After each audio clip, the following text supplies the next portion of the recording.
And Ilhan Omar, I hope this is part of it, but she married her brother, supposedly. I mean, there's a lot of documentation. That means she's here illegally and she's a congresswoman. And I hope you're going to be looking at that, or somebody is, all right? Because this video captures a moment inside the Oval Office where Donald Trump is taking questions from reporters following the launch of a fraud task force. At first glance, it may seem like a routine press interaction, but there's actually quite a lot happening beneath the surface. What stands out immediately is the setting. The Oval Office is not just a workspace, it's a symbol of presidential authority. By holding this exchange there, the administration is signaling that the issue of fraud is being treated as a high-level national priority. The presence of officials standing behind the president reinforces that message, suggesting coordination across different arms of government. Watch till the end. Do you agree or disagree? What stands out, and what do you think happens next? And everyone knows they've been cheating for years. It's the first ever, and it's got to be stopped. I mean, it's got to be stopped.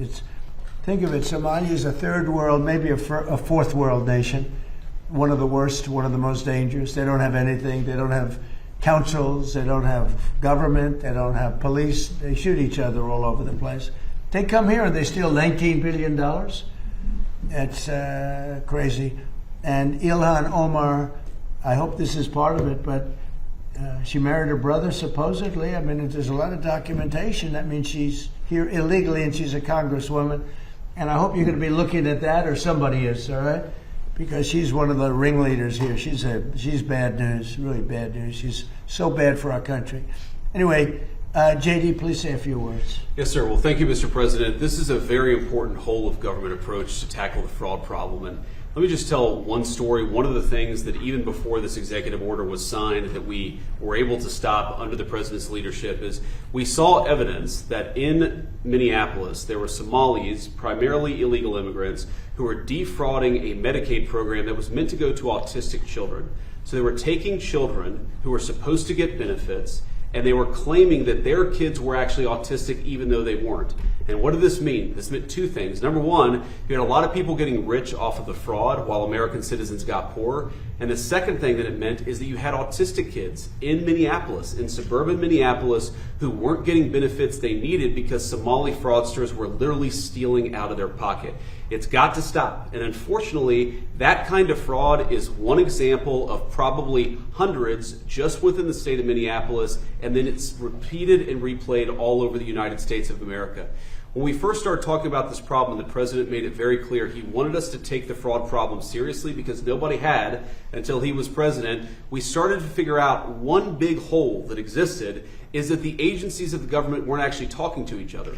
So Treasury would have evidence of financial fraud, but wasn't talking to the Department of Justice about it. Health and Human Services had evidence of Medicaid fraud, but wasn't talking to the Department of Treasury about it. So what this executive order does is force the entire apparatus of the federal government to do two things. Stop the fraud in the American taxpayer and make sure that the benefits that ought by right go to American citizens and not to fraudsters. Andrew Ferguson will be the vice chair and is going to do a great job. If you're curious what's the difference between the vice chair and the vice chair is going to do all the work and I'm going to take all the credit.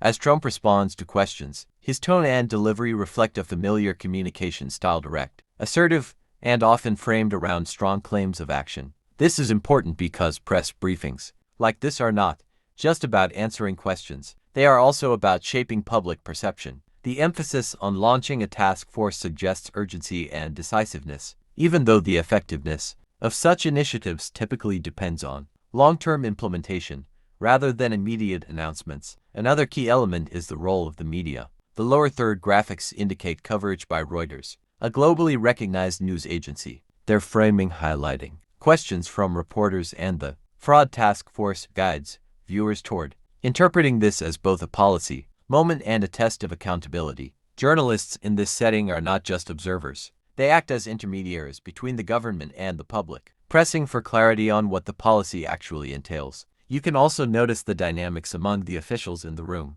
While Trump is seated and answering questions, others stand behind him, occasionally gesturing or preparing to speak. This visual hierarchy is deliberate. It reinforces the president as the central authority while still presenting a team-based approach. It's a classic example of political staging, where body language, positioning, and timing all contribute to the message. From a broader perspective, the mention of a fraud task force could relate to multiple policy areas: financial fraud, election integrity, or regulatory enforcement. Without deeper context, it's hard to pin down specifics, but the communication strategy remains consistent: highlight the problem, announce action, and project control. Finally, moments like this are also about narrative control. By engaging directly with reporters, Trump has the opportunity to frame the discussion in his own terms, respond selectively, and reinforce key talking points. At the same time, unscripted questions introduce unpredictability, which can either strengthen credibility or expose gaps in policy details.